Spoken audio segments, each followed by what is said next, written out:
Good afternoon to all of you. It's very nice to see you all here.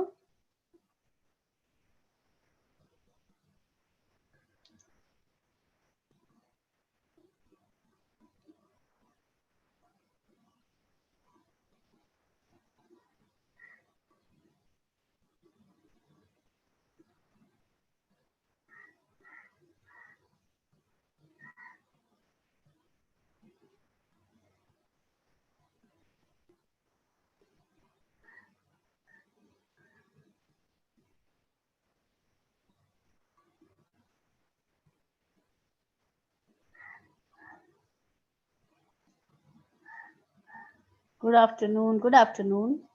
काफी बच्चों के wishes आ रहे हैं. Good afternoon to everybody. Okay, Rekha is welcoming me also. Thank you, Rekha. Thank you so much.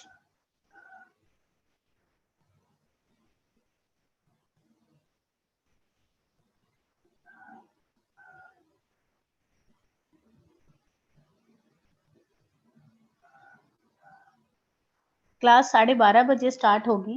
उससे पहले थोड़ा सा हम इसका ओवरव्यू ले लेते हैं कि आज हमने क्लास में क्या पढ़ना है. जिन बच्चों को एस्पिरेशन अकाउंट ऑपरेट करने में प्रॉब्लम आ रही है, वे सारे इस लिंक को क्लिक करके या इस लिंक के थ्रू अपनी प्रॉब्लम्स को सॉल्व करने की कोशिश कर सकते हैं. अभी भी कई बच्चों की शिकायत आती है कि हम अपना एस्पिरेशन अकाउंट ऑपरेट नहीं कर पा रहे. तो उसके लिए this is a link provided to you all. You can go through this link and voice out your problems. They will hopefully be solved.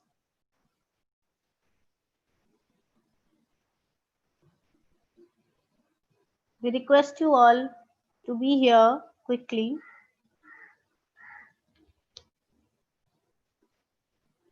This is the way we use our aspiration account. You can have a quick look of what all is available.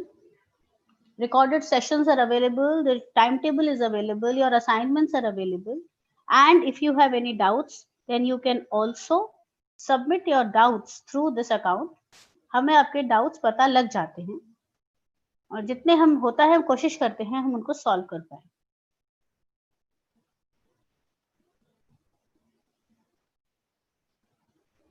So you can go through this.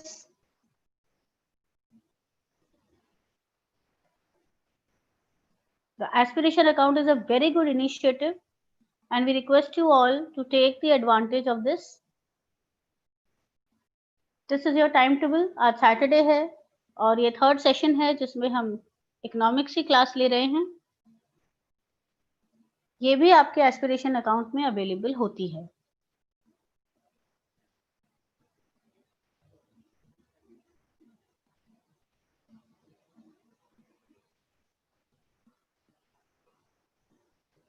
And we will soon start with our new chapter. बच्चों अभी तक हमने जितना भी पढ़ा है हमें बहुत सारे डाउट्स ये आते हैं कि सर कितना सिलेबस क्लियर हो गया, मैम कितना सिलेबस हो गया, हमने कौन कौन से यूनिट्स कर लिए, कौन कौन से चैप्टर्स कर लिए. तो हम सोचते हैं कि हम ये बता दें आपको कि अभी तक हमने कितना कवर कर लिया है. बेटा इकोनॉमिक्स का सिलेबस दो पार्ट में डिवाइड है. Part A is macro economics and part B is Indian economic development.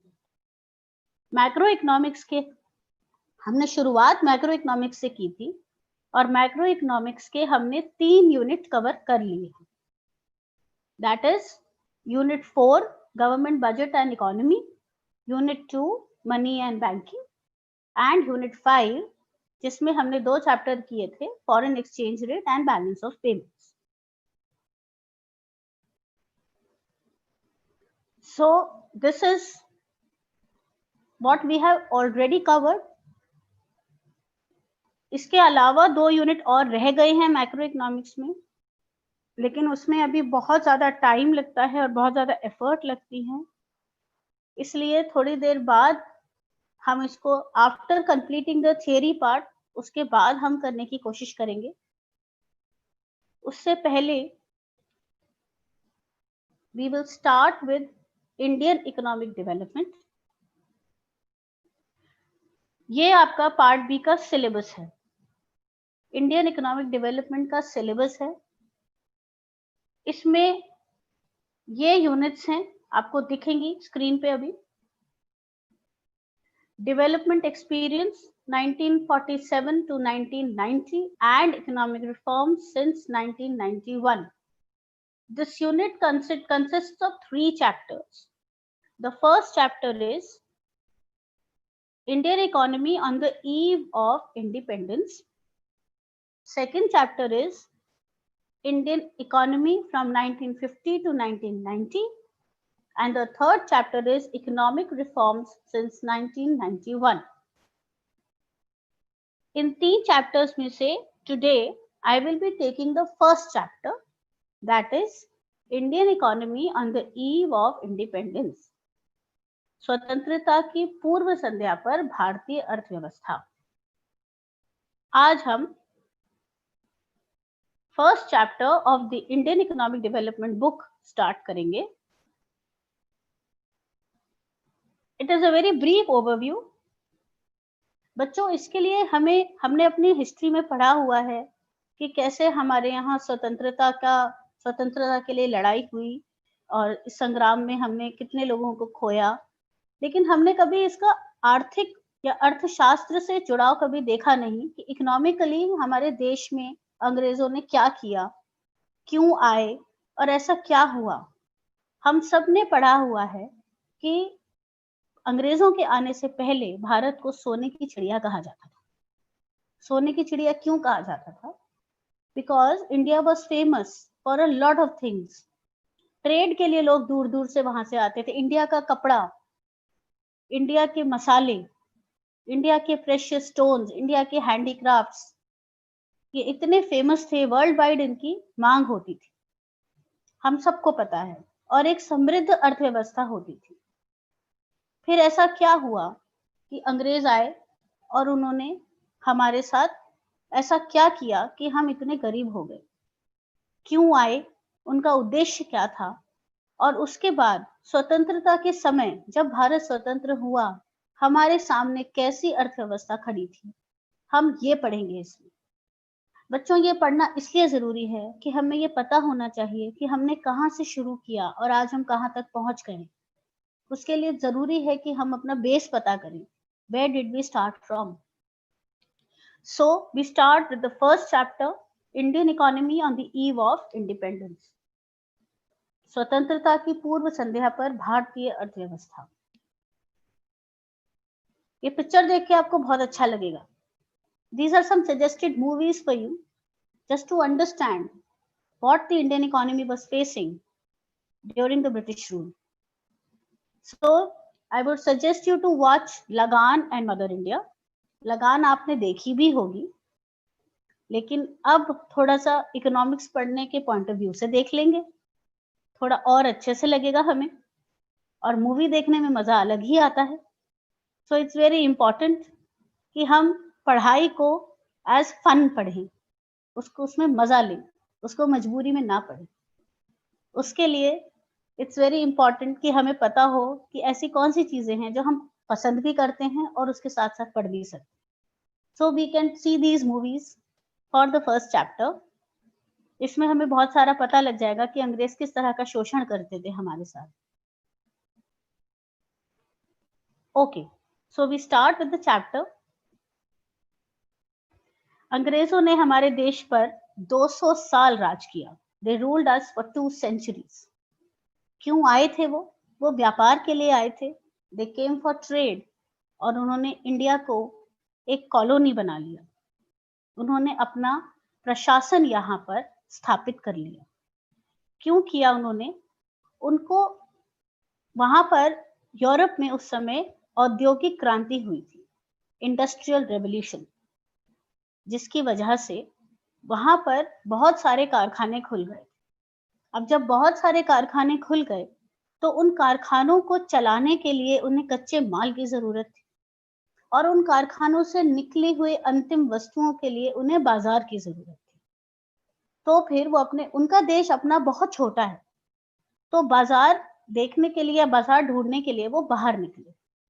जब वो भारत आए तब उन्होंने देखा कि भारत में बहुत ज्यादा स्कोप था एक बाजार ढूंढने का, और क्योंकि भारत का उत्पादन बहुत अच्छा था कपड़े का, तो उनको ये लगा कि अगर हम इसे अपनी कॉलोनी बना लेंगे तो यहाँ से कच्चा माल अपने उद्योगों के लिए मिल जाएगा, और यहाँ का जो अंतिम माल है वो वहां पर आराम से बिक जाए। So they wanted a market for their finished goods and a source of their raw material. That is why source of raw material भी उन्होंने भारत को बनाया और market for finished good भी बनाया। तो हमारा उद्देश्य क्या था? अब इसमें क्वेश्चंस किस तरह के आते हैं? What was the purpose of British rule in India? Bharat में ब्रिटिश शासन के उद्देश्य क्या थे? या फिर भारत में ब्रिटिश द्वारा संचालित आर्थिक नीतियां क्या थी?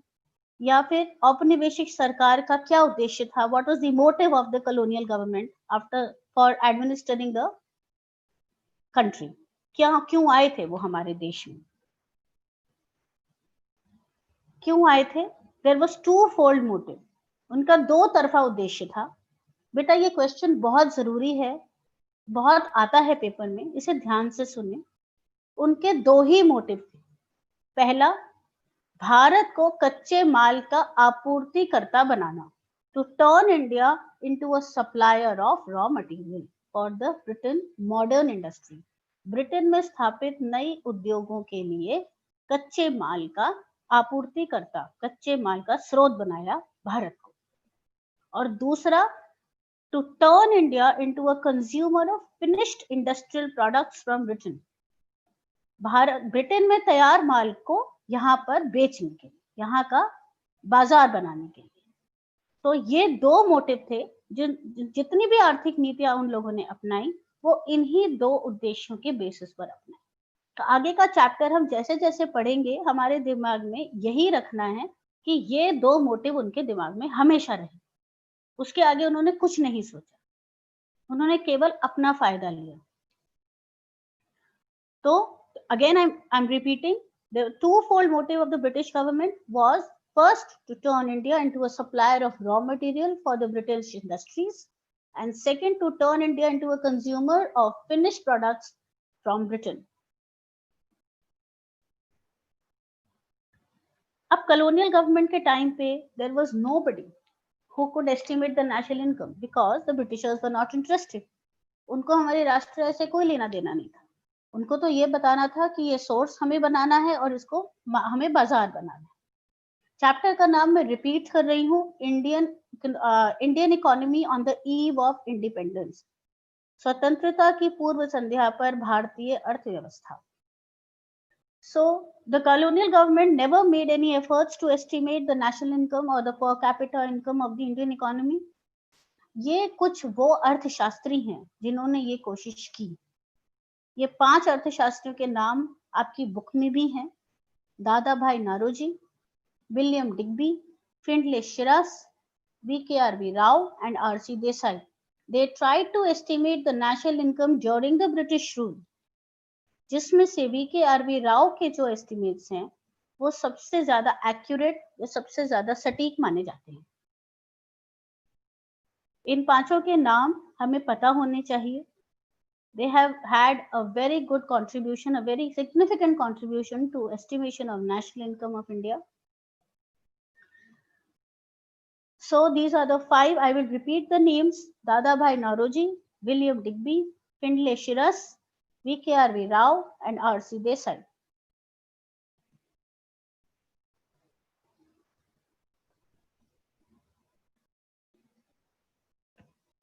Now we will see what were the features of the Indian economy before the coming of the British. British शासन के आगमन से पहले भारत की अर्थव्यवस्था की क्या विशेषताएं थी? अभी मैंने आपको बताया कि हमें सोने की चिड़िया बुलाया जाता था। कृषि हमारी मुख्य आजीविका थी। The main source of income was agriculture. 85% of the population was dependent on agriculture only. Industries में या उद्योगों में मैंने आपको बताया था पहले भी, हस्तकला हमारी हमारे मसाले और हमारे कीमती पत्थर, precious stones, they were very famous. कुछ ऐसे कपड़े भी थे जिनका नाम आज भी इंडिया जहाँ पर ये बन रहे थे उनके नाम पे रखे गए हैं। तो India was very famous in trade. पूरी दुनिया हमसे ट्रेड करती थी और व्यापार से ही हम अपने समृद्धि को पा सके। So we were known as the golden bird या सोने की चिड़िया। We were primarily an agricultural economy. हम मुख्यतः एक कृषि देश थे, कृषि प्रधान देश थे। एंड हमारे जो मसाले थे, हमारा कपड़ा, हमारी हस्तकला और हमारे कीमती पत्थर, ये पूरी दुनिया में विख्यात थे। So we were a prosperous economy. Then now what happened? Now Britishers came. अब ब्रिटिश जब आए तो हमें ये डिस्कस करना पड़ेगा कि उन्होंने क्या किया और हम कहाँ पहुंच गए। उसके लिए हम अपनी अर्थव्यवस्था की संरचना डिस्कस करेंगे। क्या होती है एक अर्थव्यवस्था की संरचना? What is the structure of an economy? The structure of an economy consists of these 5 dimensions: agriculture, industry, trade, demography and occupational structure. Agriculture यानी कि कृषि, कृषि का क्या हाल था। इंडस्ट्री, उद्योग, कितने उद्योग थे, किस तरह के थे, क्या उनका लेवल था। ट्रेड, व्यापार, जिस पे हम अभी तक जी रहे थे, उसकी क्या स्थिति हो गई। डेमोग्राफी या जनसांख्यिकी, इसमें बेटा जनसांख्यिकी में जनसंख्या से रिलेटेड जितने भी फीचर्स होते हैं या जितने भी पैरामीटर्स होते हैं उनको हम देखते हैं। उसमें क्या क्या आता है? उसमें ग्रोथ ऑफ पॉपुलेशन आती है, उसमें लिंग अनुपात आता है, सेक्स रेशियो आता है, लिटरेसी रेट आता है, फर्टिलिटी रेट आता है, मोर्टेलिटी रेट आता है, डेथ रेट, बर्थ रेट, ये सारी चीजें डेमोग्राफी या जनसांख्यिकी में आती है। एंड ऑक्यूपेशनल स्ट्रक्चर, व्यावसायिक संरचना, कितने लोग किस व्यवसाय में लगे हुए हैं और किस व्यवसाय का या किस क्षेत्र का कंट्रीब्यूशन हमारे देश की जीडीपी में ज्यादा है। ये सारी चीजें जब हम डिस्कस कर लेते हैं उससे हमें पता लग जाता है कि हमारे देश की स्थिति उस समय क्या थी। So these are the 5 dimensions or the 5 parameters from which we will study the structure of our economy during the British rule. A revisit for those children who have just joined. If you have a problem with your aspiration accounts, you can please log into this link and sort out your problem. It is very important that you work from your aspiration account. You watch these videos from your aspiration account so that अगर आपके पास aspiration account है, अगर आपको कुछ अभी नहीं समझ आ रहा है तो आप रिकॉर्डेड लेक्चर भी देख सकते हैं और फिर से उसे समझ सकते हैं। कई एक बारी में सारा समझ आना जरूरी नहीं होता है बेटा, इसलिए अगर आपके पास अकाउंट होगा तो ये सारे लेक्चर्स आपके पास रिकॉर्डेड होंगे। What is mortality rate? Dipanshu is asking. Mortality rate is number of people who are dying per 1000 living people. Per 1000 population, 1000 लोगों में से कितने लोग मर रहे हैं, वो होता है mortality rate.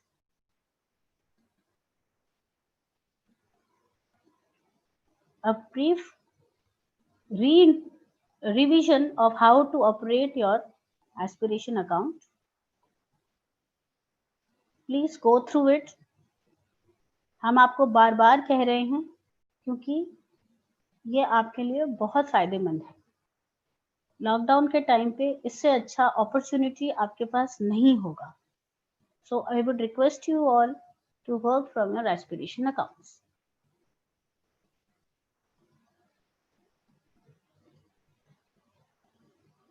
Now we come to the state of agriculture in India. Bharat में कृषि क्षेत्र की क्या-क्या विशेषताएं थी जब हम स्वतंत्र हुए।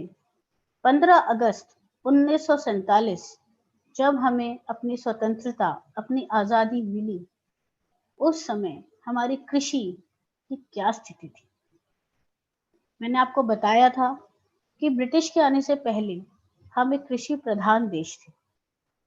सबसे ज्यादा हमारे यहाँ कृषि होती थी और 85% पॉपुलेशन कृषि पर डिपेंडेंट थी। लेकिन क्या किया अंग्रेजों ने? उन्होंने जमींदारी सिस्टम चालू किया। जमींदारी सिस्टम आप सबको पता था क्या होता है, आप सबने पढ़ा हुआ है हिस्ट्री में। जमींदारी सिस्टम से क्या हुआ? भू लगान व्यवस्था। भू लगान व्यवस्था, आपके पास फसल आई है, नहीं आई है, खराब हो गई है, कुछ भी हो गया हो, आपने लगान देना ही है। उसकी वजह से आए दिन अकाल पड़ते थे। हमारी कृषि में कोई नया टेक्नोलॉजी का इंट्रोडक्शन नहीं हुआ, कोई सिंचाई सुविधाएं नहीं थी, कोई नए फर्टिलाइजर्स हमें नहीं बताए गए थे। अपने लेवल पे हम कृषि करते थे, बारिश पे डिपेंडेंट थे, मॉनसून्स पे डिपेंडेंट थे। अगर मॉनसून आएगा तो फसल होगी, नहीं आएगा तो अकाल पड़ जाएगा।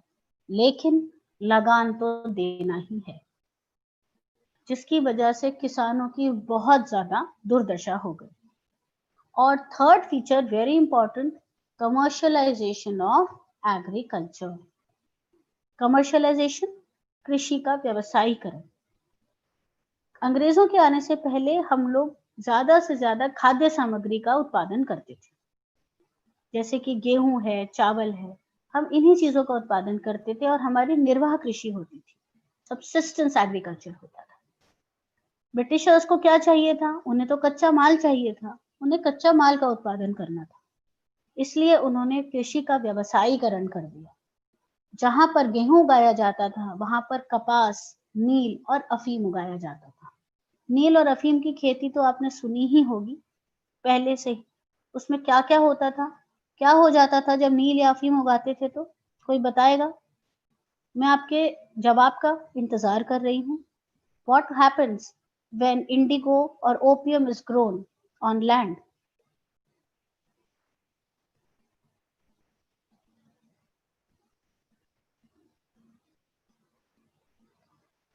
कोई बताएगा मुझे?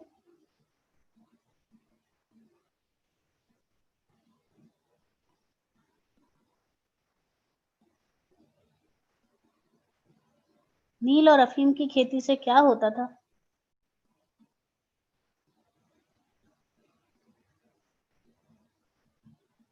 कपास इज कॉटन। कपास का मतलब कॉटन होता है। Exactly, wow. लैंड गोज बैरन। लैंड की उर्वरकता खत्म हो जाती है, बंजर हो जाती है जमीन। Very good. फर्टिलिटी खत्म हो जाती है। Lovely. So I was waiting for these answers. अब कृषि के व्यवसायीकरण से क्या हुआ कि हमारे देश में फूड क्रॉप की कमी होने लगी। हमारे देश की जो धरती थी वो बंजर होने लगी। Very good.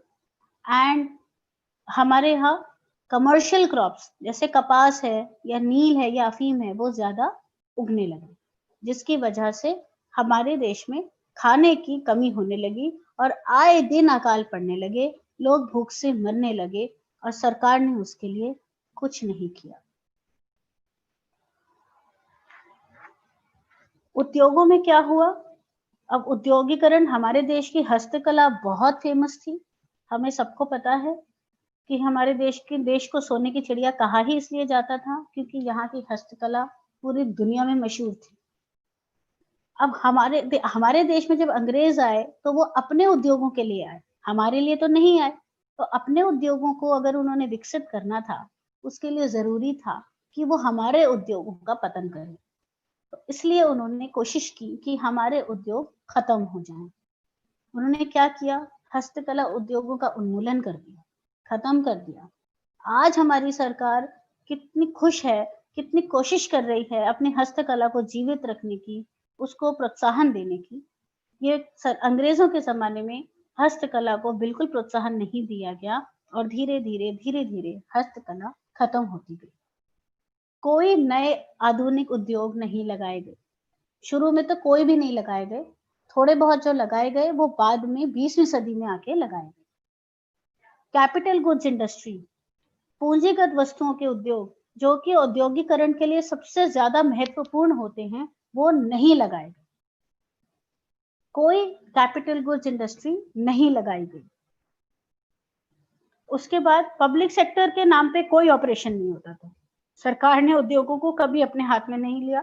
क्योंकि उन्हें उद्योग डेवलप करने की जरूरत ही नहीं थी, उन्हें तो अपने उद्योग डेवलप करने थे ना, उन्हें हमारे देश के उद्योगीकरण से क्या मतलब था, इसलिए उन्होंने हमारे देश में उद्योगीकरण नहीं किया।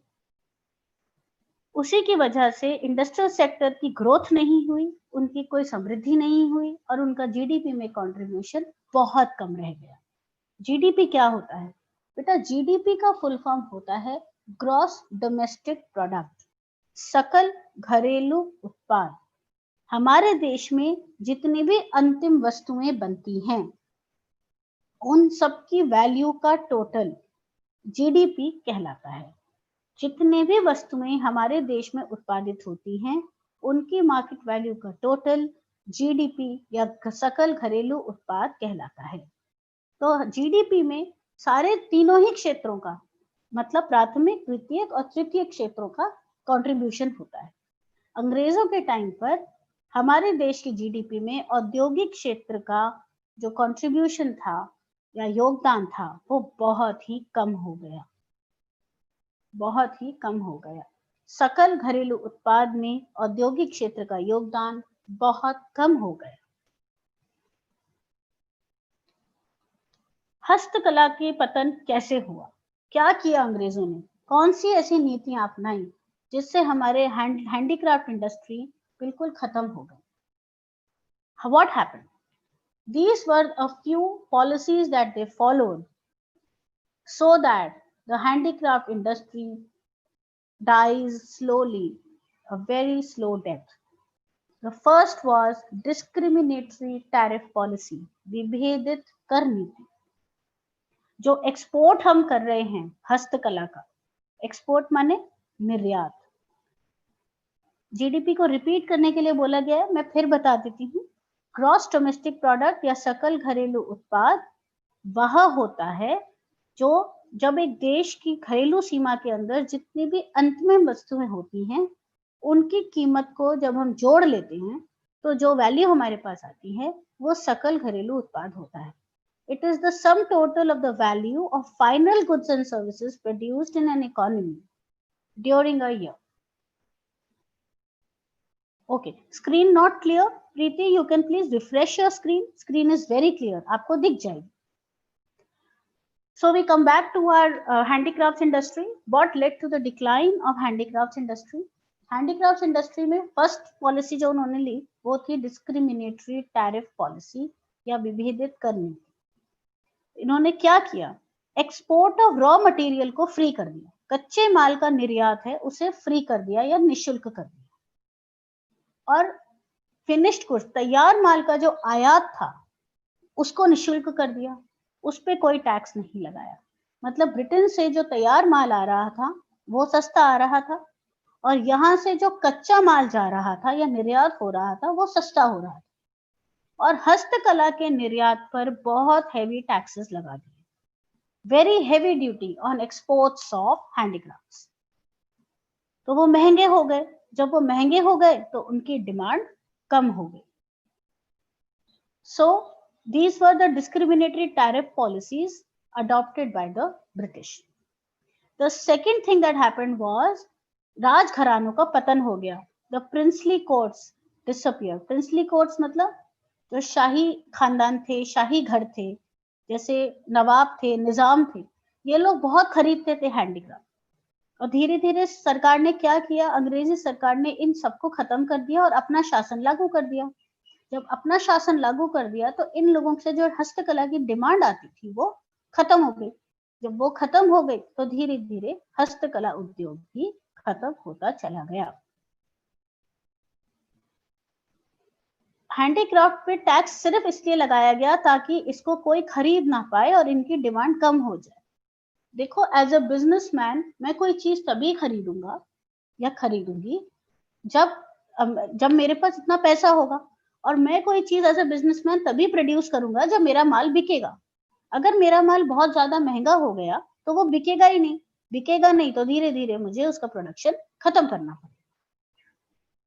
इसलिए धीरे धीरे उन्होंने इतना टैक्स लगा दिया हैंडीक्राफ्ट पे कि उनके निर्यात का, हमारे निर्यात की जो डिमांड थी वो कम हो गई। इसी तरह से जैसे जैसे राजघराने खत्म होते गए वैसे वैसे हस्तकला की जो डिमांड थी वो कम हो गई। तो तीसरी जो नीति थी वो क्या थी, जब तैयार माल ब्रिटिश से हमारे यहाँ, ब्रिटेन से हमारे यहाँ आता था, वो सस्ता होता था और क्योंकि वो मशीन का बना हुआ था इसलिए उसकी गुणवत्ता थोड़ी अच्छी होती थी। तो हमारे अपने जो लोग थे उन्होंने जो लोकल डिमांड थी वो भी हस्तकला की कम होती गई, क्योंकि ब्रिटेन से आने वाला माल सस्ता भी था और उसकी गुणवत्ता भी बेहतर थी। तो धीरे धीरे क्या हुआ कि इसके हमारे जो देश की जो हस्तकला उद्योग की जो डिमांड थी वो देश के अंदर भी खत्म हो गई और देश के बाहर भी खत्म हो गई। Okay, now the fourth reason was new patterns of demand. जब अंग्रेज आए तो उनके कपड़े देख के, the way they wore their clothes, suit पहनना, बूट पहनना, हैट पहनना, कोट पहनना, वो लोगों को बहुत अट्रैक्ट करता था। तो everybody got attracted towards the way they used to dress up. तो उनको लगता था कि हमें भी इनकी तरह ड्रेसअप होना है। तो उसकी वजह से अब हमारे यहाँ बनता था खादी, उसमें धोती बनती थी, कुर्ता बनता था, खादी से कोट पैंट नहीं बनता था, लेकिन उनके कपड़े जो वहां से कपड़े आते थे उनसे बनता था। तो इसलिए धीरे धीरे उनके कपड़े की डिमांड बढ़ती गई और भारतीय कपड़े की डिमांड कम होती गई। And the last and the most important reason was introduction of railways. Railways के इंट्रोडक्शन की वजह से उनका जो माल आता था ट्रेड से वो धीरे धीरे बहुत ज्यादा फैल गया, देश के हर कोने में जाने लगा। और जैसे जैसे वो देश के हर कोने में जाने लगा वैसे वैसे उसकी डिमांड बढ़ती गई और हमारे देश की चीजों की डिमांड कम होती गई। ये बहुत जरूरी है समझना कि इन पांचों फैक्टर्स की वजह से हमारा हस्तकला उद्योग धीरे धीरे खत्म होता गया। उद्योग हमारे खत्म हो गए, कृषि हमारी बंजर जमीन हो गई, हमारे भू लगान व्यवस्था की वजह से आए दिन अकाल पड़ने लगे, तो कृषि में भी स्थिरीकरण हो गया, हस्तकला शिल्प भी खत्म हो गया। ये कुछ ऐसे उद्योग थे जो उस समय लगे, वो भी 19वीं शताब्दी या 20 सेकेंड हाफ में लगे। सेकेंड हाफ तो इसमें कौन कौन से थे? कपड़ा मिल थी, चीनी मिल थी, सीमेंट उद्योग था, पेपर मिल्स थे और कैपिटल गुड्स के नाम पर Tata iron and steel company setup हुई थी 1907 में टिस्को के नाम से। आप लोगों को पता होगा, टिस्को का नाम तो हम सबने ही सुना हुआ है। So these were the industries, a few industries जो ब्रिटिश के समय या औपनिवेशिक काल में हमारे देश में स्थापित की गई थी।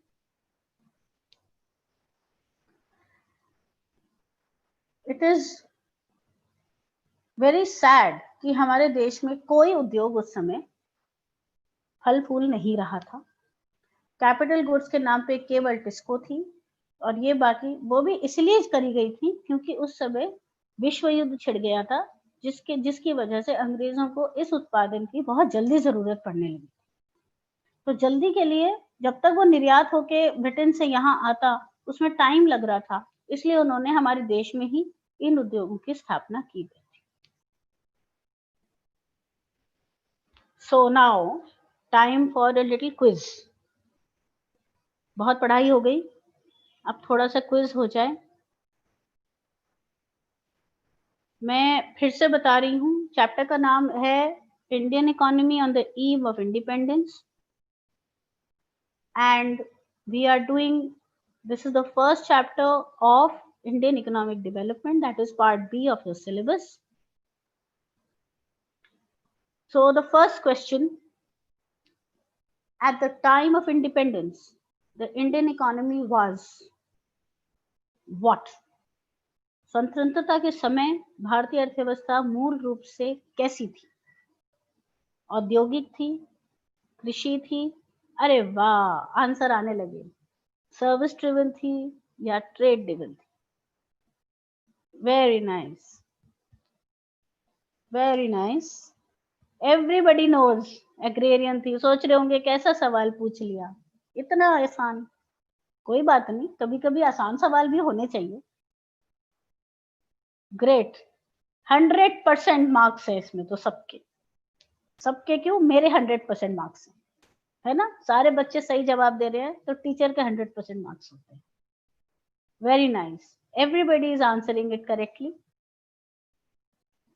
So the answer is of course B. Very nice, everybody is doing lovely. Arey वाह, Himanshu is saying service driven. I didn't know this, Himanshu. Please read the question again. Please read the question again. Okay, so the answer is B. Now we move on to the second question. We move on to the second question.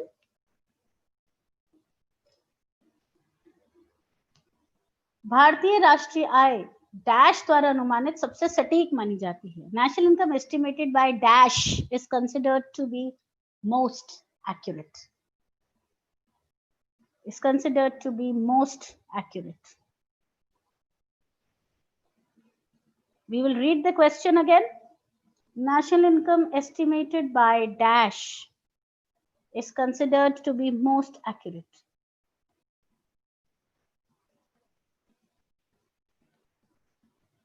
Waiting, waiting, waiting. Okay. D, C भी आया. All right. मैंने अभी पढ़ाया है थोड़ी देर पहले. We have discussed this. We are getting B, 1 का B, 2 का D. Okay, D, 2 का D, 2 का B बता रहा है Prem Prakash, William Digby. Yeah, most of the children are answering the question correctly. The answer is VKRV Rao or option D. No, Sharmila, not Dadabhai Naduji. The most accurate estimation is by Dr. VKRV Rao. Yes, the answer is D. Lovely. Okay, all of them are getting the right answer. Answer is D.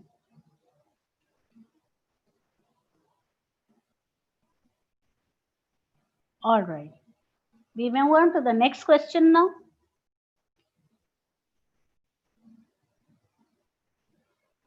An economy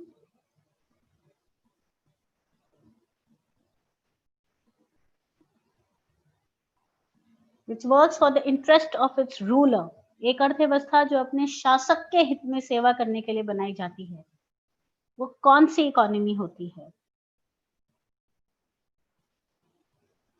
An economy which works for the interest of its ruler. वो कौन सी economy होती है? Democracy होती है, monarchy होती है, colonial economy होती है या अनार्की होती है? क्वेश्चन नंबर जरूर लिखें आंसर डालने से पहले प्लीज. 3 का जो अपने रूलर के हित में ही काम करती है केवल, कॉलोनियल इकोनॉमी. 3 का C. Most of the students are giving option C. Most of them. Monarchy नहीं होता बेटा. Answer is C. Colonial economy जो होती है वो इकोनॉमी होती है जिसमें शासक जो है वो अपनी अर्थव्यवस्था या अपने रूलर के फायदे के लिए काम करता है, वो जनता के लिए नहीं सोचता है. So the answer is C. Answer is option C. Very good, excellent.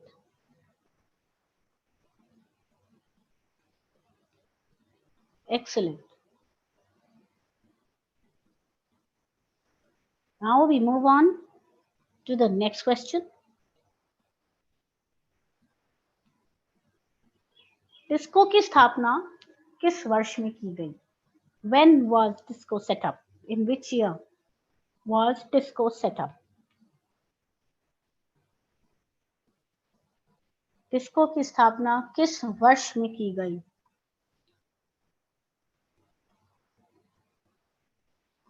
जरा देख लेते हैं फटाफट. इसका क्या आंसर होगा? टिस्को की स्थापना किस वर्ष में की गई?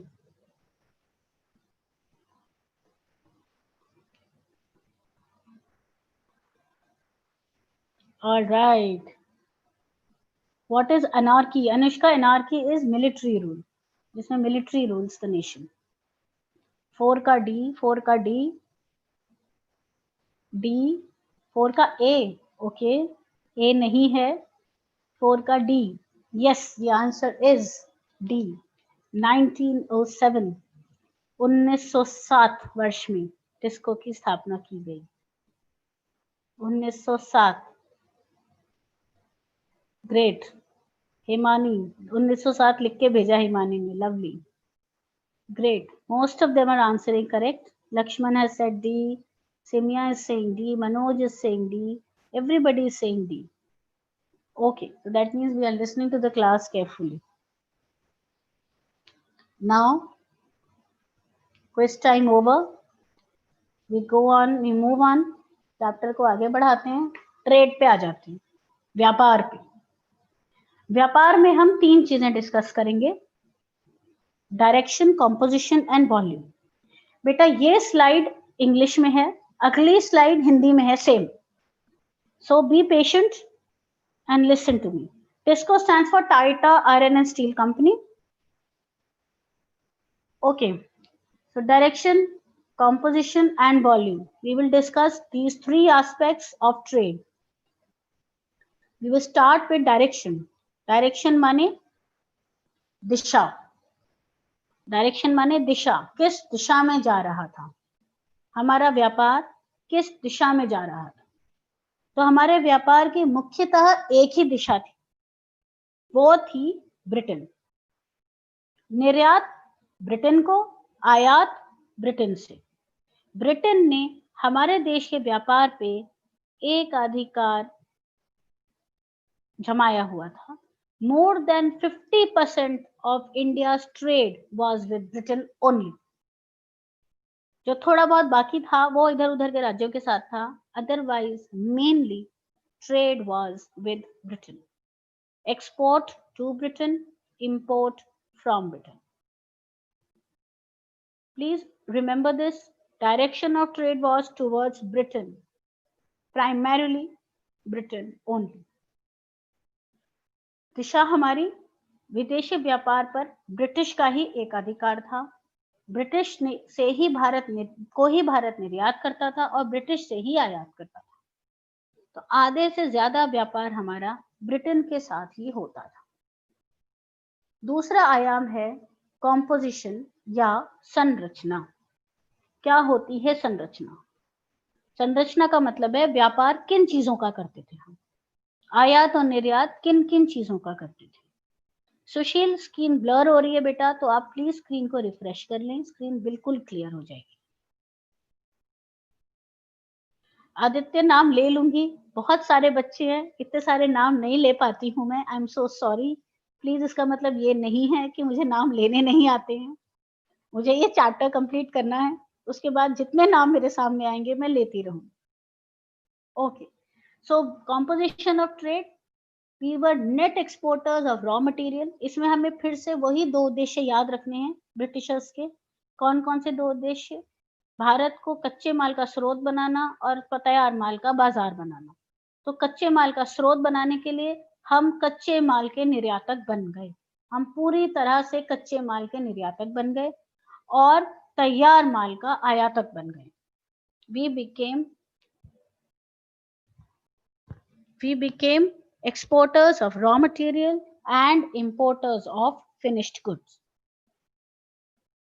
Now, इसमें क्या हुआ कि स्विस कैनाल खुल गया 1869 में। स्विस कैनाल खुलने से क्या हुआ कि भारत और अफ्रीका के बीच की जो दूरी थी वो बहुत कम हो गई और जिसकी वजह से हमारा जो परिवहन की लागत थी वो भी कम हो गई। तो हमारा जो व्यापार था ब्रिटेन के साथ वो बहुत आसान हो गया, इट बिकेम वेरी इजी। कच्चे माल के शुद्ध निर्यातक बन गए, तैयार माल का शुद्ध आयातक बन गए और सुएज नहर खुलने के बाद ब्रिटेन और भारत की दूरी कम हो गई जिसकी वजह से परिवहन लागत भी कम हो गई और हमारा व्यापार सस्ता हो गया, बहुत आसान हो गया। The third aspect of trade is volume. क्या होता था उस पैसे का जो हम व्यापार से कमाते थे? Yes Zeeshan, I am coming to your question also. क्या होता था? वॉल्यूम का ड्रेन ऑफ वेल्थ हो गया। बेटा ये जो ड्रेन ऑफ वेल्थ है, ये फ्रेज बहुत जरूरी है। What do we mean by drain of wealth? संपत्ति की निकासी भारत से कैसे हुई? कैसे हुई? हम निर्यात बहुत ज्यादा करते थे, आयात बहुत कम करते थे, तो we generated a huge export surplus. अब इसे इस तरह समझेंगे, जैसे भारत और ब्रिटेन के बीच में व्यापार हो रहा है। तो भारत ने ब्रिटेन से माल खरीदा, जब उसने माल खरीदा तो वो पैसा कहाँ चला गया? वो चला गया ब्रिटेन के पास। Point number 1। पॉइंट नंबर 2, हमसे जो ब्रिटेन ने माल खरीदा वो पैसा कहाँ आया? वो पैसा आया भारत में। अब हमारे पास एक्सपोर्ट सरप्लस था। एक्सपोर्ट सरप्लस का मतलब हुआ निर्यात आयात से अधिक थे। ये हमने बैलेंस ऑफ पेमेंट में भी पढ़ा है। तो जब exports were greater than imports, we generated an export surplus. अब उस पैसे का क्या किया? वो पैसा किसके पास जा रहा था? भारत सरकार के पास। और सरकार कौन चला रहा था? सरकार अंग्रेज चला रहे। तो उन्होंने क्या किया? इस सारे पैसे को 3 जगह पर यूज किया। पहला, अपने प्रशासनिक खर्चों को चलाने के लिए। दूसरा, अपने द्वारा लड़े गए युद्ध को फाइनेंस करने के लिए। और तीसरा, अपनी सर्विसेज को इंपोर्ट करने के लिए। प्लीज इसको याद रखें, 2 तरीके से पैसा जनरेट हो रहा था ब्रिटेन के पास। पहला तरीका था जो पैसा हम ब्रिटेन को दे रहे थे माल आयात करने के लिए, और दूसरा जो एक्सपोर्ट सरप्लस से हम पैसा कमा रहे थे। दोनों ही चीजों में ब्रिटेन को ही फायदा हो रहा था, क्योंकि जो पैसा ब्रिटेन गया वो तो ब्रिटेन ही चला गया, लेकिन जो पैसा एक्सपोर्ट से हमने कमाया, वो पैसा भी सरकार ने अपने फायदे के लिए खर्च कर दिया। उन्होंने हमारे देश की विकास के लिए कोई खर्चा नहीं किया। इस पैसे को हमारे देश के विकास पर कहीं नहीं लगाया गया। तो पैसा आयात से आए या निर्यात से आए, दोनों ही केस में वो भारत से निकलकर ब्रिटेन की तरफ चला गया, जिसे हम भारतीय धन की निकासी या ड्रेन ऑफ इंडियन वेल्थ कहते हैं। It is very important to understand कि ड्रेन ऑफ इंडियन वेल्थ क्या होती है। इस तरह से हमारे देश की जितनी भी संपत्ति थी, जितना भी धन हम कमा रहे थे, वो धीरे धीरे इंग्लैंड की तरफ मुड़ गया। उसका प्रवाह इंग्लैंड की तरफ हो गया। हमने अब 3 चीजें डिस्कस कर ली। हमने एग्रीकल्चर डिस्कस कर लिया, इंडस्ट्री डिस्कस कर ली और ट्रेड डिस्कस कर लिया। Now we come to demography या फिर जनसांख्यिकी। जनसांख्यिकी लेवल पे अगर हम देखें तो लिटरेसी रेट वाज 16%। केवल 16% लोग साक्षर थे, जिसमें से महिलाओं की जो लिटरेसी रेट थी वो केवल 7% थी। ओनली 7%। केवल 7% महिलाएं ही शिक्षित थी। महिलाओं को पढ़ाया नहीं जाता था। सो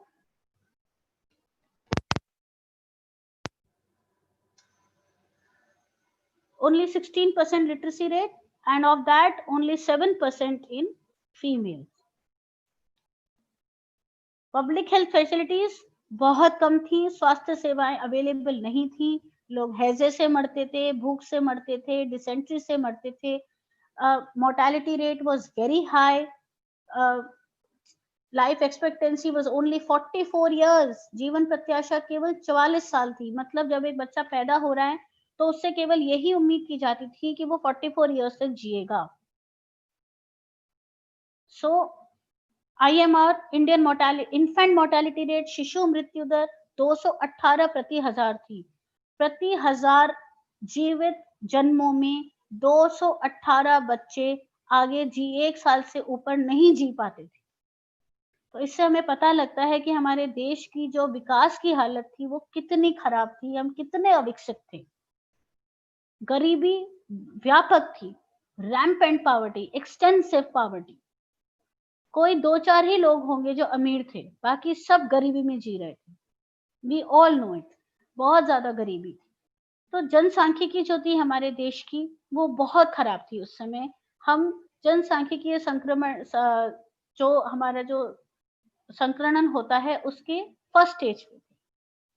पहला पॉपुलेशन सेंसस 1881 में किया गया, ये हमें दिख रहा है स्क्रीन पे। 1881 में हमारा पहला सेंसस हुआ। ये 2-3 चीजें हैं, 2-3 फैक्ट्स हैं जो आपको याद होने चाहिए। And 1921 is known as the year of great divide. 1921 को महाविभाजन वर्ष के रूप में जाना जाता है। क्यों जाना जाता है? क्योंकि 1921 से पहले हमारी जनसंख्या की जो वृद्धि की दर थी वो चढ़ती उतरती रहती थी, लेकिन 1921 के बाद घटी नहीं। वृद्धि दर, जनसंख्या की जो वृद्धि दर है वो बढ़ती ही गई, जनसंख्या बढ़ती ही गई, वो कम नहीं हुई।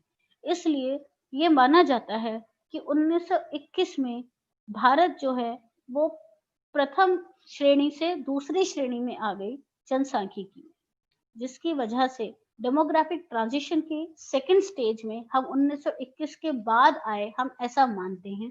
इसलिए 1921 को हम ईयर ऑफ ग्रेट डिवाइड कहते हैं। 1921 is known as the year of Great Divide. Occupational structure पे आ जाते हैं। क्या होता है ऑक्यूपेशनल स्ट्रक्चर? ऑक्यूपेशनल स्ट्रक्चर में आप देखिए, agricultural sector accorded for 70 to 75% of the workforce. 70 से 75% जो कर्मचारी थे वो कृषि में लगे हुए थे, और उद्योगों का जो कंट्रीब्यूशन था वो केवल 10% था। मैन्युफैक्चरिंग सेक्टर का कंट्रीब्यूशन जीडीपी में केवल 10%, only 10% people were involved in industries. Service sector में 20% वर्कफोर्स एंगेज थी। 20%, 20% जो हमारे श्रमिक थे वो सर्विस सेक्टर में या सेवा क्षेत्र में लगे हुए थे, और इनमें भी क्षेत्रीय बदलाव बहुत ज्यादा था। लॉट ऑफ रीजनल वेरिएशन, कहीं पर केवल खेती होती थी, कहीं पर केवल सर्विस सेक्टर का ही बोलबाला ज्यादा होता था। तो कोई रीजनल बैलेंस ग्रोथ नहीं थी, क्षेत्रीय उतार चढ़ाव बहुत ज्यादा थे। और जीडीपी की growth rate was 2% per annum. बेटा 2% कुछ भी नहीं होता। अरे वाह, क्विज आ गया। तो फिर से questions. Year Satyam, year of great divide मतलब ये विभाजन है। इससे पहले जनसंख्या का बारे में हम कुछ कह नहीं पा रहे थे, इसके बाद हमें पता लग गया कि अब जनसंख्या गिर नहीं रही है, इसलिए इसे ग्रेट डिवाइड का वर्ष माना जाता है। Okay, so question, first census कब कंडक्ट हुई थी? चलो अब बताएंगे सारे फटाफट, थोड़ा बिजी हो जाएंगे। क्वेश्चन नंबर 5, 1881 आया आंसर साक्षी का।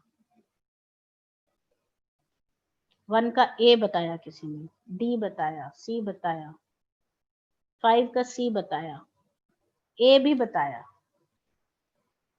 स्क्रीन को बड़ा करके ईयर देख लें, कई बार पढ़ने में भी प्रॉब्लम होती है। Okay, see, Suraj is writing so many C's. Okay, I can see one C also, Suraj, no problem. C. Pradeep is saying C. Reena is saying C. Shubham 1881. All right. So we know the answer. It is 1881. Great. It is 1881. The first official census of India was conducted in the year 1881. Answer is C. Great. Next question.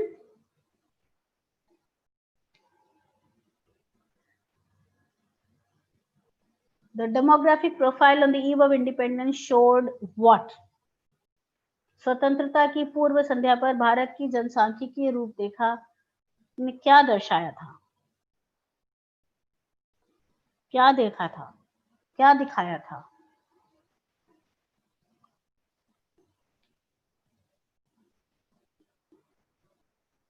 Okay, पढ़ें इस question को ध्यान से। The demographic profile of India on the eve of independence showed what?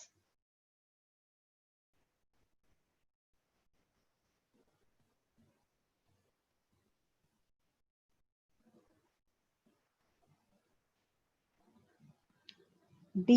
Okay, most of them are saying D. All भी कहा, all of these Abhishek is saying, all of the above. D. Okay, high mortality only. D. High illiteracy. All of these. Yes, most of the students are saying all of these, which is true. Poverty भी बहुत ज्यादा थी, mortality rate was very high, illiteracy was very high, मतलब सारे negative aspects हमारे काफी high थे, जिसकी वजह से हमारा देश अविकसित था. We were an underdeveloped economy. So the answer here is D. All of these. Very good. Very nice. All of them are answering right. I'm very proud of all my students. For sure, D. Shivam is saying lovely. Okay, great. It's very nice to see all of you so actively participating in the class. It's very nice and very motivational for us as teachers also. Next question. D. इतने सारे D Pradeep ने लिख के दे दिए. Anil also. All right. Next question. Dash is considered as the year of Great Divide. Dash is considered as the year of Great Divide. Dash को महाविभाजन का वर्ष माना जाता है.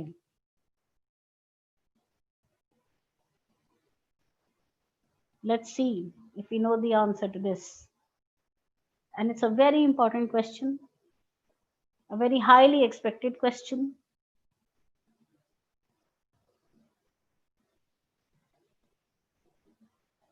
Okay, Suman, you take the next answer. I will see if I can take your name. B, 7B, 90. Abu is saying 1921. Siddiqui Naz is saying 1921. Maruf is saying 1951. ये तो option में ही नहीं है बेटा. Khushi is saying B. Akash is saying B. Pitambar, Krishan, Karishma. Karishma is saying D. Read the question properly, Karishma bacha. It's too easy, ma'am. Amit is saying B. I know it's too easy, but at times easy is also difficult sometimes. Yeah, great. Palak is saying C. Palak, read the question properly. Please read the question properly. 1921. Surendra is saying B. Piyush is saying B. Most of them are saying. Muskan is saying 1921 with a man. Great. Rajput Sahab is saying B. Sameer is also saying B. Great. Okay, so we all know the answers to this. So we move ahead. Answer is B, of course. Nothing to say about it. 1921 को महाविभाजन वर्ष कहा जाता है. We will move ahead अब. So we come to the India's infrastructure. Bharat की आधारिक संरचना उस समय कैसी थी? थोड़ा सा ही चैप्टर रह गया है हमारे पास. भारत की आधारिक संरचना कैसी थी? आधारिक संरचना क्या होता है? एक अर्थव्यवस्था में दो चीजें होती हैं. एक होती है संरचना, दूसरी होती है आधारिक संरचना. संरचना में मैंने आपको बताया था कि कृषि आता है, उद्योग आते हैं, सेवा क्षेत्र आता है. लेकिन इन तीनों क्षेत्रों को जो दौड़ाता है, जो चलाता है, जिसके बिना ये तीनों क्षेत्र चल नहीं पाएंगे, वो होता है आधारिक संरचना. जिसमें क्या क्या आता है? इसमें रोड्स आती हैं, रेलवेज आते हैं, पानी आता है, यूटिलिटीज आती हैं, हेल्थ केयर आता है, हाउसिंग आता है, एजुकेशन आता है. ये सारी चीजें आधारित संरचना का भाग होती हैं। जब तक आधारिक संरचना हमारी सशक्त नहीं होगी, हमारी संरचना नहीं बन पाएगी। मनप्रीत, आप प्लीज ध्यान दें क्लास पे, नाम का सिलसिला चलता रहेगा। It's okay. हाँ, आधारिक संरचना के बिना हमारे देश की संरचना नहीं चल पाएगी। इसलिए कैसी आधारित संरचना है हमारी, it is very important for us to understand. During the British rule, what type of infrastructure we were facing, what did they do to develop the infrastructure, and why did they develop? So what did they do? उन्होंने ये सब develop किया। उन्होंने सड़कें बनवाई, उन्होंने ports बनवाए, उन्होंने रेलवेज इंट्रोड्यूस कर दिए, उन्होंने बहुत खर्चा किया हमारी संरचना पर, आधारिक संरचना पर। Under the colonial regime, basic infrastructure like railway, ports, water transport, post, telegraph, सब कुछ डेवलप हुआ।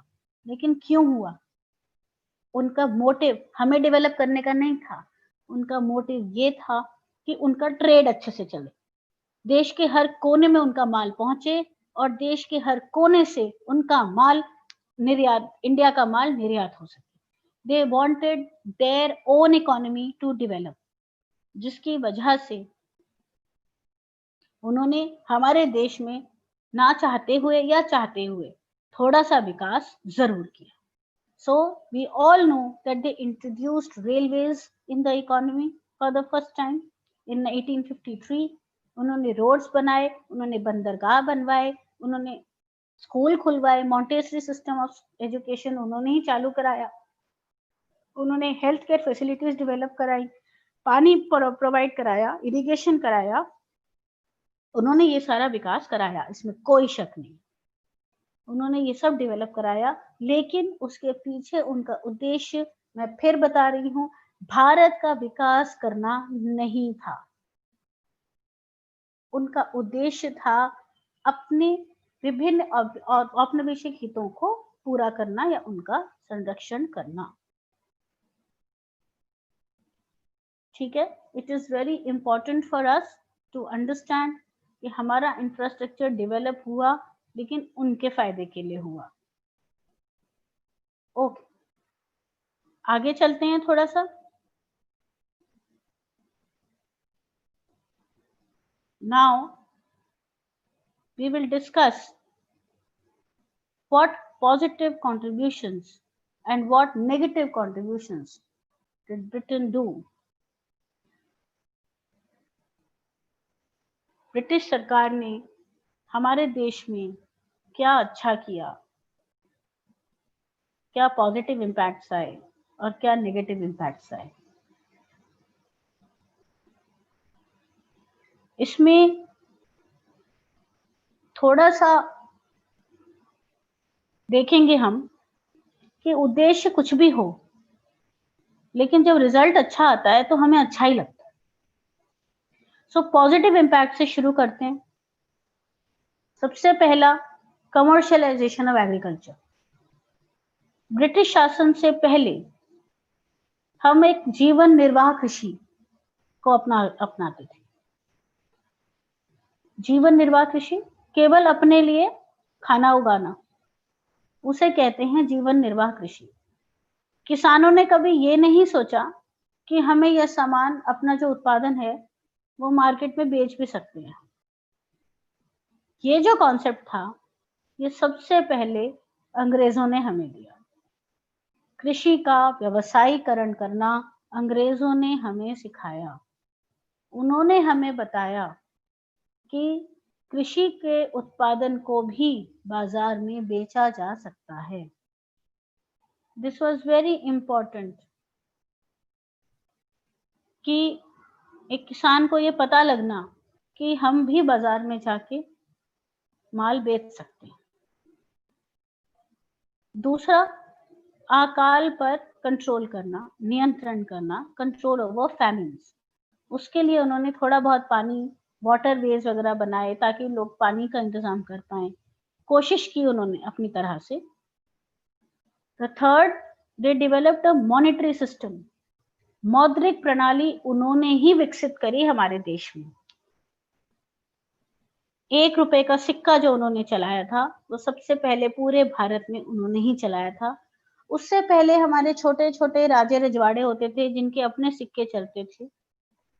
लेकिन उनकी वजह से ₹1 का सिक्का संचलन में आया था। So they were the ones who developed the monetary system for the Indian economy, and they introduced the rupee 1 coin. The fourth very important contribution that they made to the Indian economy was the modern administrative system. उनका प्रशासन इतना अच्छा था और इतना polished था, वो सबसे पहले वही लाए हमारे देश में। इससे पहले नहीं था। ये जो आईएएस की परीक्षा होती है, सिविल सर्विसेज की परीक्षा होती है, ये उन्होंने ही इंट्रोड्यूस करी थी, जिसकी वजह आज भी एशिया में बेस्ट एग्जाम माना जाता है। तो उनका जो रिकॉर्डिंग सिस्टम है, रिकॉर्ड कीपिंग सिस्टम है, या उनका जो एडमिनिस्ट्रेटिव सिस्टम है, हायरार्की है, कौन सा काम कौन करेगा, सुपीरियर क्या करेगा, इंफीरियर वाला सबऑर्डिनेट क्या करेगा, वो जिस तरह से उन्होंने प्लान आउट किया हुआ था, दैट वाज रिमार्केबल। वो सबसे पहले उन्होंने दिया था। Fifth was the modern system of education.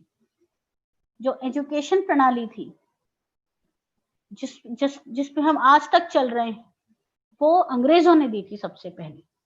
उससे पहले हमारे यहाँ गुरुकुल सिस्टम ऑफ एजुकेशन था, और अब मॉडर्न एजुकेशन सिस्टम आ गया, जो कि अंग्रेजों ने ही दिया था। और छठा, हमें सबको पता है कि रेलवेज उन्होंने इंट्रोड्यूस किए थे। इंफ्रास्ट्रक्चर में उन्होंने जो भी डेवलपमेंट्स किए थे, उनको हम पॉजिटिव कंट्रीब्यूशन ही मानेंगे।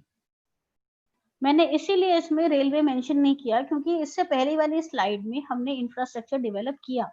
Post and telegraph, railway, ports, ये सब उन्होंने डेवलप किया, जिसकी वजह से हमारा देश आगे बढ़ा। इसलिए मैंने इसमें यहाँ पर अलग से मेंशन नहीं किया है। वो भी एक पॉजिटिव कंट्रीब्यूशन ही है उनका। उसका उद्देश्य चाहे कुछ भी हो। अब मॉडर्न एजुकेशन को ही ले लेते हैं। मॉडर्न एजुकेशन उन्होंने इंट्रोड्यूस क्यों की? क्योंकि उन्होंने अपना प्रशासन चलाना था। So they wanted literate people, they wanted educated people to run their administration the they wanted to run, जिसकी वजह से उन्होंने अपने टाइप की एजुकेशन देने की कोशिश की। इसलिए उन्होंने मॉडर्न एजुकेशन सिस्टम को डेवलप किया। लेकिन हमारा तो फायदा हो गया। हमारे लिए एक कॉमन लैंग्वेज उन्होंने इंग्लिश इंट्रोड्यूस कर दी। हमारे देश में कितनी सारी भाषाएं हैं। जब सबने इंग्लिश पढ़ी, so they had a common medium of communication, जिसकी वजह से हमें फायदा हुआ। सो पॉजिटिव कॉन्ट्रीब्यूशंस ये हुए। नेगेटिव में अभी तक हमने जो भी डिस्कस किया, जैसे कि स्थिर कृषि में कोई ग्रोथ नहीं हो रही थी, तो वो बहुत परेशानी हो रही थी हमको। इंफ्रास्ट्रक्चर, बुनियादी सुविधाएं हमारे पास नहीं थी। हमारे उद्योगों का पतन कर दिया उन्होंने। बेसिक इंडस्ट्रीज हमारे देश की खत्म कर दी। हेल्थ फैसिलिटीज पे ज्यादा खर्चा नहीं किया। हमारा प्रति व्यक्ति आय, जिसे हम पीसीवाई या पर कैपिटा इनकम कहते हैं, और ग्रॉस डोमेस्टिक प्रोडक्ट, वो बहुत ही निम्न स्तर पे थी। और पावर्टी, गरीबी हमारे यहाँ बहुत व्यापक थी।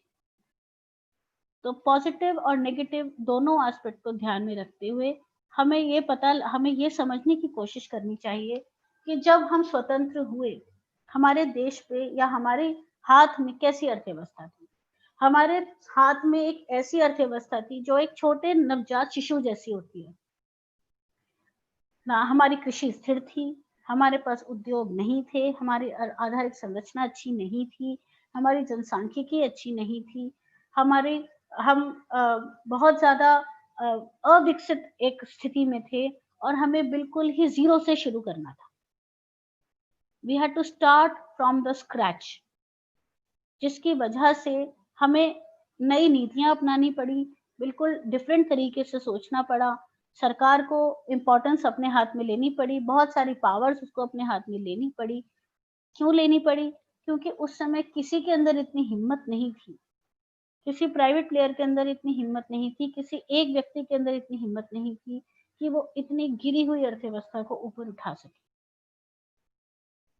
इसलिए यहाँ पर बहुत ज़रूरी था हमें ये पता लगाना कि हमारी अर्थव्यवस्था किस स्थिति में थी जब हम आज़ाद हुए। सो मैं रिविज़िट करूँगी एक बार, पहले थोड़े से क्वेश्चन्स हैं, एक बारी हम उन क्वेश्चन्स को देख लेते हैं। उसके पहले एक रिवीजन है, क्वेश्चन देख लेते हैं। चलो आपकी जनरल नॉलेज ही टेस्ट कर लेते हैं। रेलवे की स्थापना किस वर्ष में हुई भारत में? When were railways introduced in India?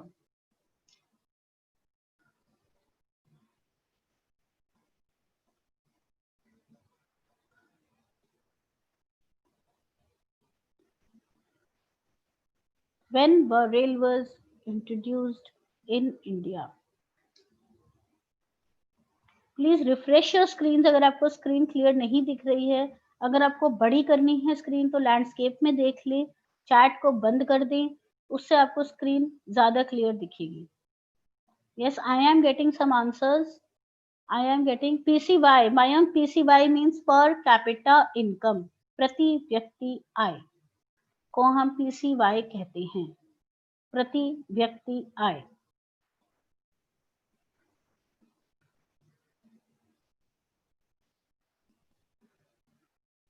Okay, so answer बताओ, रेलवेज कब इंट्रोड्यूस हुए थे? 8th answer, Satyam is saying 1853, Shivani is saying 1850,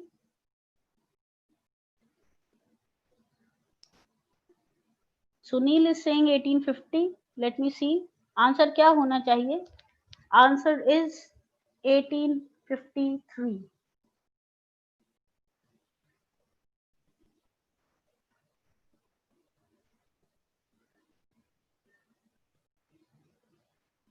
eighteen 1853 में रेलवेज इंट्रोड्यूस हुए थे। Some children are asking me to revise it once again. I will go back. एक बार हम जरा क्वेश्चंस कर लें, we will move back. कोई दिक्कत नहीं है। 1853 is the right answer. Muskan, great. Yes, answer is A. 1853 में रेलवेज की स्थापना हुई थी हमारे देश में।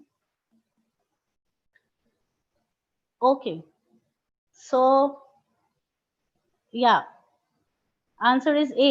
It's not C, it's not D, it is A. Correct. Okay, so we move ahead. Next question. British ने भारत पर कब तक शासन किया, कितने शतक शासन किया? The British ruled India for almost how many centuries?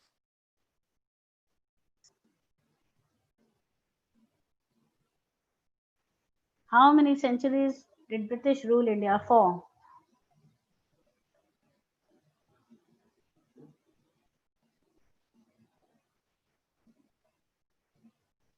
Question number 9. Answer is B. Okay. I'm getting 2 centuries. Sujal is saying 2 centuries. 2 shatak. Charu is saying 2. Naveen is saying B. Sulekha is saying A. Okay, Sulekha, I think you should read the question again. Almost 2 centuries. Yes. Second century नहीं बेटा, 2 century Shivani. Okay. Answer is 2 centuries. करीब करीब 200 साल राज किया था उन्होंने हमारे ऊपर. Yes, the answer is B. Great. We are all getting nice answers. 2 centuries.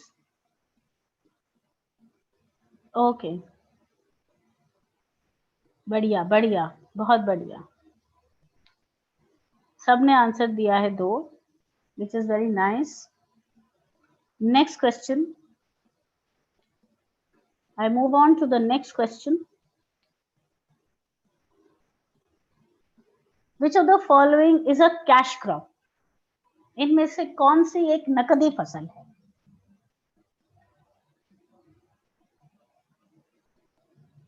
चलो भाई सोच के बताएंगे. चावल है, गेहूं है, जूट है या ज्वार है? इनमें से कौन सी नकदी फसल है? Which of the following is a cash crop?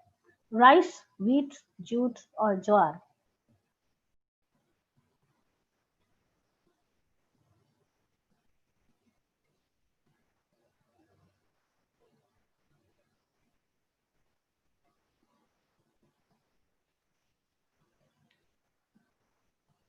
Tenth question, नकदी फसल, कैश क्रॉप। कैश क्रॉप वो होता है जो केवल और केवल बाजार में बेचने के लिए ही उगाया जाता है।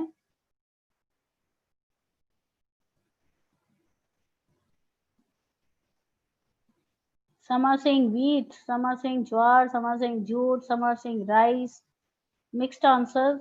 मैं फिर बता रही हूँ, ये वो फसल है जो केवल बाजार में बेचने के लिए ही उगाई जाती है। सी है ma'am ji. Okay, I can hear the answers, you know. Yeah the answer is jute.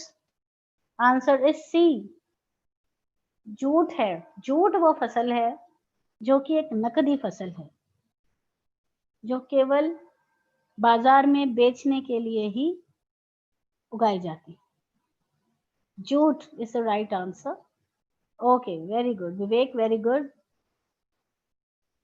Suhani, jute is a cash crop. Okay, thank you.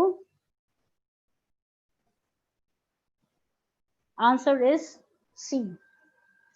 A revisit to the slides again. एक बारी फिर देख लें। अगर आपको एस्पिरेशन अकाउंट में problem आ रही है तो किस लिंक पे आपको क्लिक करना है या किस लिंक पे जाना है, एक बारी ये देख लें।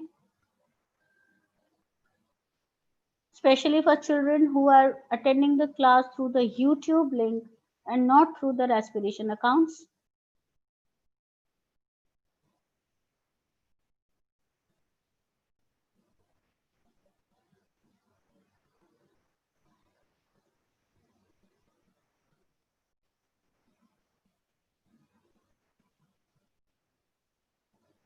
And then after these slides, we will move back to the zamindari system.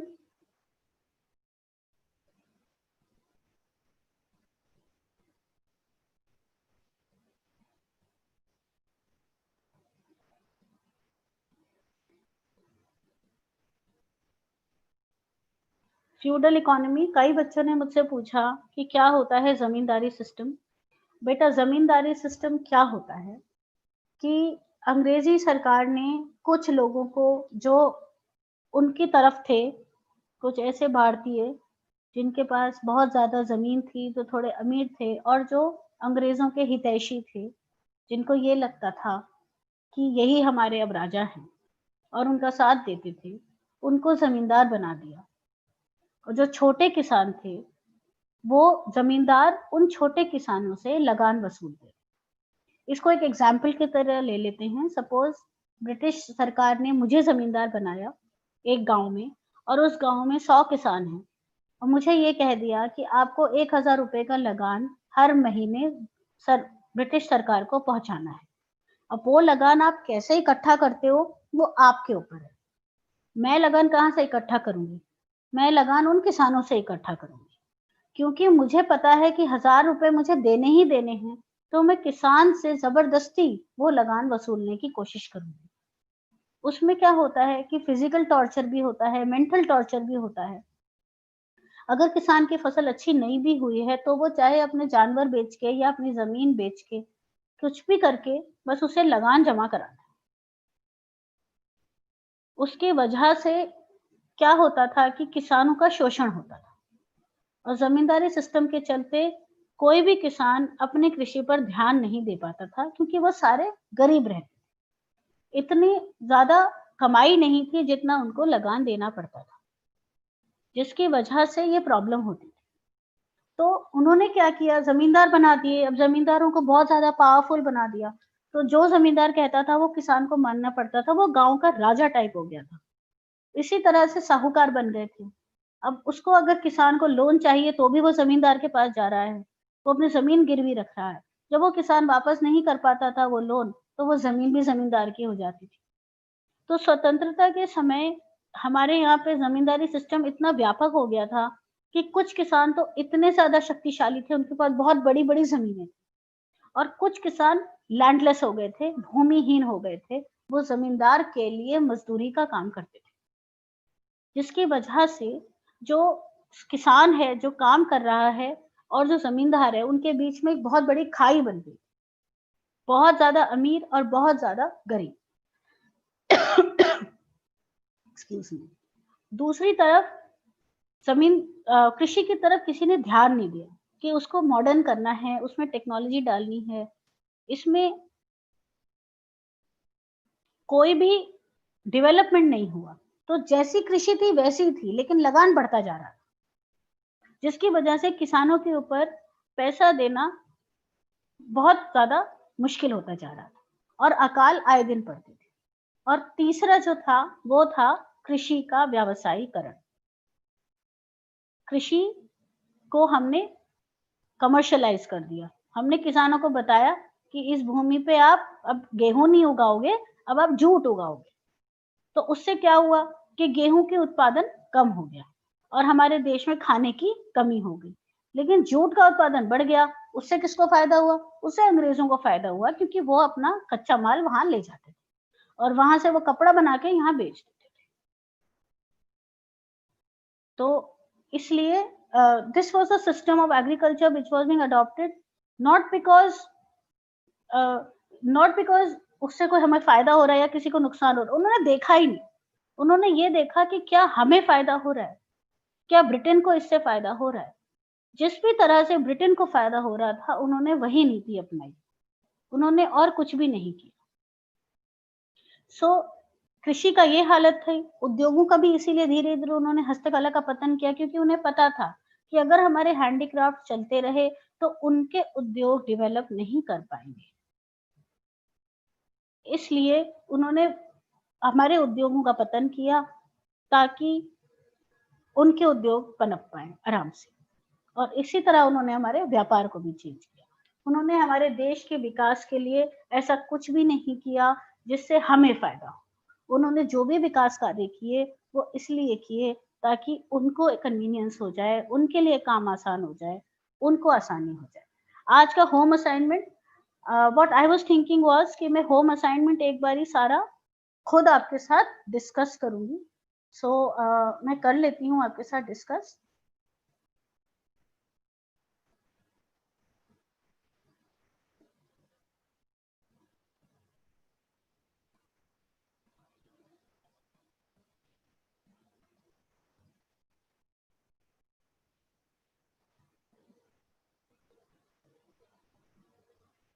एक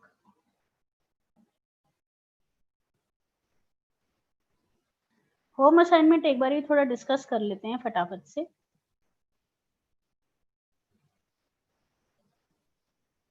पहला है what do we mean by per capita income? प्रति व्यक्ति आय से क्या मतलब है? प्रति व्यक्ति आय कैसे निकलेगी? प्रति व्यक्ति आय होती है एक व्यक्ति की औसत आय। प्रति व्यक्ति आय होती है एक व्यक्ति की औसत आय। वो कैसे निकलती है? राष्ट्रीय आय भाग करते हैं हम जनसंख्या से।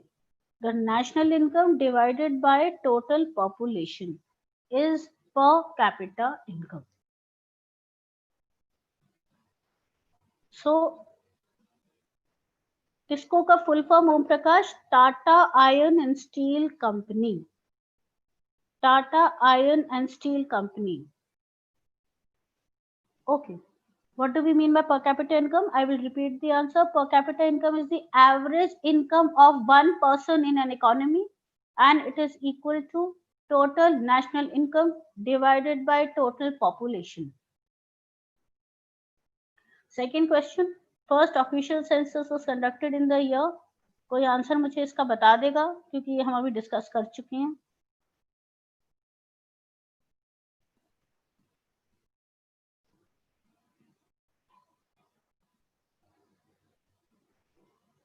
No, Pravneet, national income divided by population is per capita income.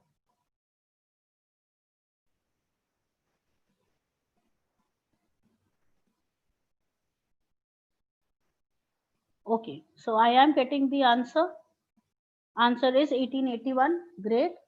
What is subsistence agriculture? निर्वाह कृषि क्या होती है? Subsistence agriculture is when you grow agricultural products for own use, जब हम केवल अपने यूज के लिए उगाते हैं फसल को, उसे हम निर्वाह कृषि कहते हैं। इस कृषि में आप कोई भी चीज बाहर बेचते नहीं, आप बेचने के लिए कुछ नहीं उगा रहे हैं। बच गया तो बेच देंगे, लेकिन बेचने के लिए नहीं उगा रहे हैं। ग्रेट डिवाइड, मुझसे किसी ने अभी पूछा कि ग्रेट डिवाइड रिपीट कर दो, मैं फिर बता रही हूँ बेटा। जनसंख्या की जो वृद्धि होती है, इसे समझ लो। जनसंख्या की सुमित का क्वेश्चन है ये। जनसंख्या की जो वृद्धि होती है, उसके हिसाब से हम देश का विकास का आकलन करते हैं। कैसे करते हैं कि जनसांख्यिकी के 3-4 स्टेजेस होते हैं, जिन्हें हम स्टेजेस ऑफ डेमोग्राफिक ट्रांजिशन कहते हैं। तो पहला स्टेज जो होता है वो होता है हाई डेथ रेट और हाई बर्थ रेट का, जिसमें डेथ रेट भी बहुत हाई है, बर्थ रेट भी बहुत हाई है। ये एक बहुत ही अविकसित स्टेज होती है, अविकसित होती है, बिल्कुल ही लो लेवल ऑफ डेवलपमेंट होता है, क्योंकि ना तो हमारा बर्थ रेट पे कंट्रोल है, ना हमारा डेथ रेट पे कंट्रोल है, मतलब मेडिकल फैसिलिटीज भी नहीं है और एजुकेशन भी नहीं। ऐसे केस में जो हमारी पॉपुलेशन ग्रोथ रेट होती है वो कम भी होती है और बहुत ज्यादा फ्लक्चुएटिंग भी होती है, जिसकी वजह से हमें पता होता है कि हम फर्स्ट स्टेज में। जो सेकंड स्टेज होती है वो होती है high birth rate and low death rate की। इसका मतलब क्या हुआ कि हमने थोड़ा सा डेवलप किया अपनी मेडिकल फैसिलिटीज को, तो हम डेथ मैम रेट वीडियो को क्लोज कीजिए अपना, आवाज नहीं आ रही। ओके,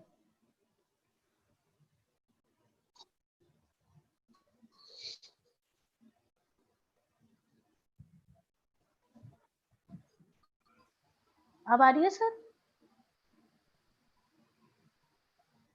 अब आ रही है clear? Yes yes ma'am, yes ma'am. Okay, thank you.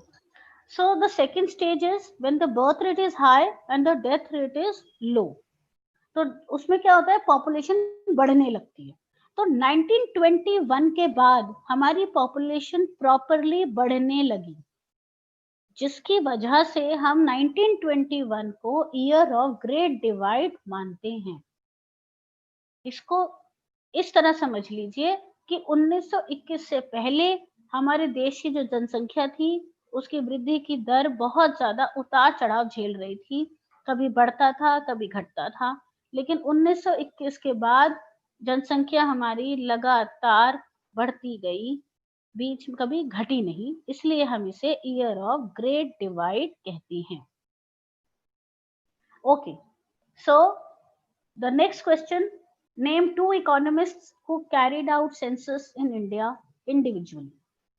हमने 5 इकोनॉमिस्ट के नाम देखे थे, उनमें से कोई भी 2 नाम हमने लिखने हैं इसमें।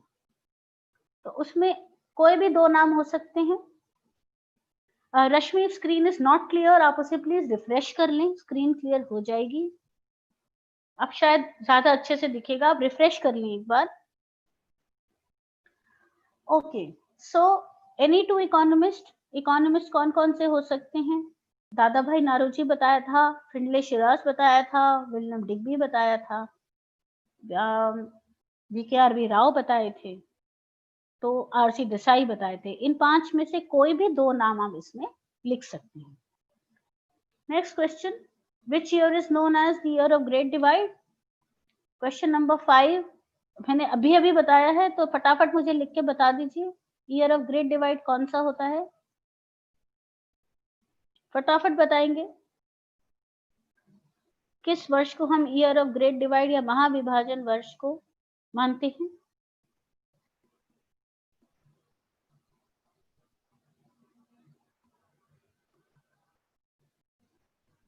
मैं वेट कर रही हूँ।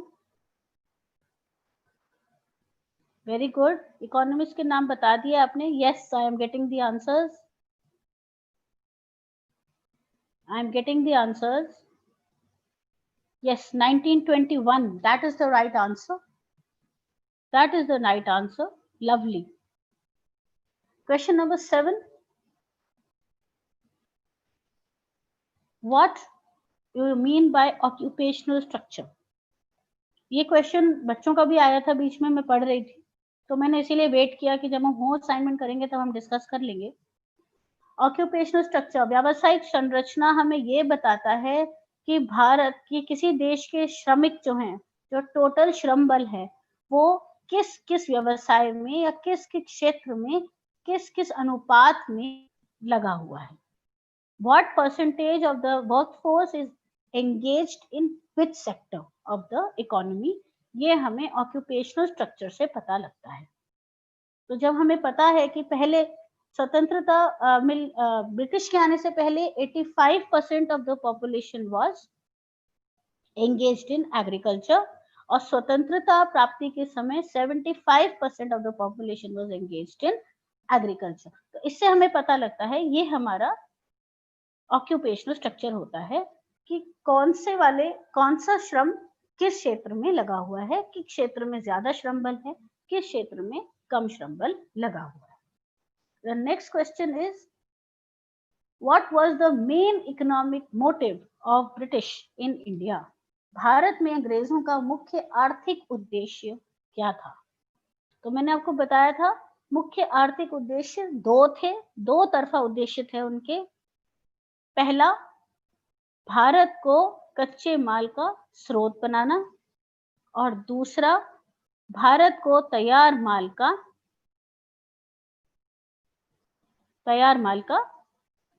बाजार बनाना, कंज्यूमर बनाना, उपभोक्ता बनाना।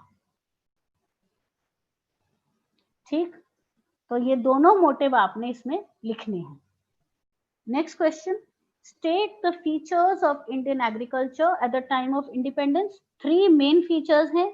पहला, कृषि हमारी स्थिर थी, उसमें कोई प्रौद्योगिकी नहीं थी और कृषि का व्यवसायीकरण हुआ था। ये 3 फीचर्स आपने इसमें लिखने हैं। आंसर की जो लेंथ है वो number marks of the question पे डिपेंड करता है। अगर 3 मार्क्स का क्वेश्चन है तो आपने केवल ये 3 पॉइंट्स लिखने हैं, लेकिन अगर 6 मार्क्स में ये क्वेश्चन आएगा तो आपको इन तीनों पॉइंट्स को एक्सप्लेन करना पड़ेगा अच्छे से। Next, differentiate between subsistence agriculture and commercial agriculture. निर्वाह कृषि और व्यावसायिक कृषि में अंतर स्पष्ट करना है। निर्वाह कृषि क्या होती है? जब हम अपने लिए उगाते हैं कोई भी चीज, फसल केवल अपने जरूरत को पूरा करने के लिए उगाई जाती है, अगर बच जाती है तो वो आगे बिक जाती है मार्केट में। लेकिन व्यावसायिक कृषि में जो कृषि होती है वो मुख्यतः बाजार में बेचने के लिए ही होती है, उसमें निर्वाह नहीं होता है। इसीलिए फूड क्रॉप क्या होता है? फूड क्रॉप वो होता है जो खाने के काम आता है, जो हम सब्सिस्टेंस एग्रीकल्चर में उगाते हैं। और कैश क्रॉप क्या होता है? वो व्यवसायीकरण के बाद उगाया जाता है, जब हम कृषि को केवल एक व्यवसाय के रूप में करते हैं और उसमें केवल हम बाजार में अपने फसल को बेचते हैं। इसलिए subsistence agriculture is one in which crops are grown for self consumption, and commercial agriculture is one in which crops are grown for selling in the market. Explain the changes in occupational structure. ये हम अभी पीछे वाली slide में discuss कर चुके हैं कि ऑक्यूपेशनल स्ट्रक्चर में क्या क्या चेंजेस हुए थे। उद्योग हमारे यहाँ थे नहीं तो 10% कंट्रीब्यूशन था वर्कफोर्स का उद्योग में, 75% was engaged in agriculture and 20% was engaged in 15 to 20% was engaged in service sector. Explain the direction and composition of trade at the time of independence. व्यापार की दिशा और संरचना। दिशा मैंने क्या बताया था आपको? दिशा होती है सारी ब्रिटेन की तरफ था हमारा व्यापार, निर्यात भी ब्रिटेन को था, आयात भी ब्रिटेन से था। और संरचना, exporter of raw material, importer of finished goods. Next, industrialization led to a systematic deindustrialization. इसमें हमने deindustrialization डिस्कस करना है, भारत में विऔद्योगिकरण कैसे हुआ और क्यों हुआ, और उससे उनको अंग्रेजों को क्या फायदा हुआ। Demographic features of the Indian economy: very high poverty, high literacy, high mortality rate, very vast extensive poverty. ये सारे जो भी प्रॉपर्टीज हमने उस स्लाइड में डिस्कस की थी वो इसमें आपने डिस्कस करनी है। Drain of wealth, question number 14, very important question. discuss how colonialism led to drain of wealth. ये हमने अभी बहुत डिटेल में समझा था कि इंपोर्ट्स जो भी होते थे वो पैसा तो ब्रिटेन के पास जाता ही था, एक्सपोर्ट से जो पैसा हम लोग कमाते थे वो भी ब्रिटेन अपने प्रशासनिक कार्यों के लिए यूज कर लेता था. And last, any positive contributions? Of course, there were positive contributions: monetary system, education system, infrastructure, post and telegraph, administrative system. ये सारा उनका पॉजिटिव कंट्रीब्यूशन था. तो आज की क्लास में इतना ही. This is the end of the first chapter of your book of Indian economic development.